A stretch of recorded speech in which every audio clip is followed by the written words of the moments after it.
चुनाव का मंथन कांग्रेस कर रही है। कांग्रेस पार्टी की केंद्रीय चुनाव समिति की पहली बैठक आज दिल्ली में हुई, जिसमें लोकसभा चुनाव के लिए कांग्रेस उम्मीदवारों के नाम पर चर्चा लगातार हो रही है और उम्मीद की जा रही है कि नाम जल्दी फाइनल होकर सबके सामने आएंगे।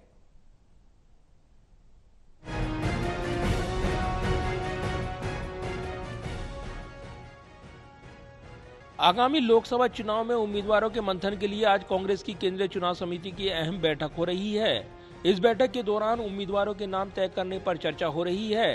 सूत्रों के मुताबिक कांग्रेस जल्द ही लोकसभा उम्मीदवारों की पहली लिस्ट जारी करेगी।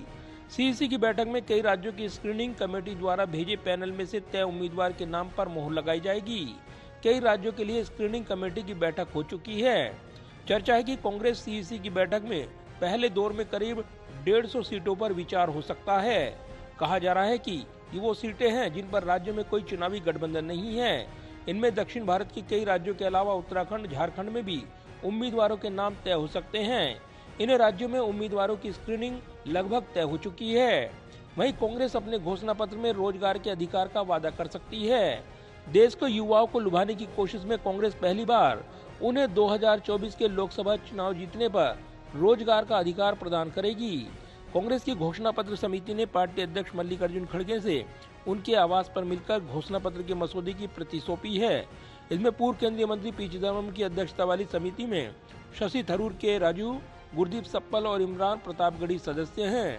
कांग्रेस घोषणा पत्र में देश में पेपर लीक के लिए जिम्मेदार लोगों के खिलाफ सख्त कानून और सजा का प्रस्ताव भी रखेगी और सरकारी भर्तियों में पारदर्शिता लाने के उपाय भी सुझाए जाएंगे। कांग्रेस कार्य समिति की मंजूरी के बाद घोषणा पत्र को अंतिम रूप दिया जाएगा। वहीं कांग्रेस अध्यक्ष खड़गे के मुताबिक घोषणा पत्र के मसौदे का जोर 5 न्याय के 5 स्तंभ पर है, जिसका वादा कांग्रेस ने राहुल गांधी की अगुवाई वाली भारत जोड़ो न्याय यात्रा के दौरान किया था।